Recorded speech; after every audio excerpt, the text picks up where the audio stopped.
ایک اور بہت ہی امپورٹنٹ سوال جو مجھ سے خواتین کرتی ہیں وہ ہوتا ہے کہ مجھے پیوبک ایریا میں بہت پین ہے پریگننسی کے دوران، تو آخر اس کی کیا وجہ ہے؟ اور وہ بہت خوفزدہ ہوتی ہیں، وہ سمجھتی ہیں کہ شاید ان کو ڈیلیوری ہونے والی ہے، شاید اس لیے ان کو اس ریجن میں پین ہے، لیکن عام طور پہ یہ پین 20ویں 22ویں ہفتے سے آنورڈ ہی شروع ہو جاتا ہے۔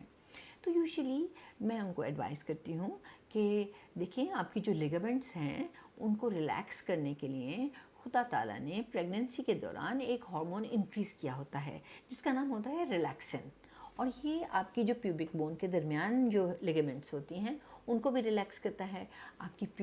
جو پیلوس ہے اس کے اندر بھی بہت زیادہ لیگامنٹس ہوتی ہیں ان کو وہ ریلیکس کرتا ہے، اور بعض دفعہ آپ کی ان ریلیکسڈ جو لیگامنٹس ہیں اس کی وجہ سے آپ کو پیوبک ایریا میں پین ہوتا ہے، اس کو یوزلی پیوبک سمفسس پین کہتے ہیں۔ تو عام طور پہ ہم اس کے لیے ہلکا پھلکا کوئی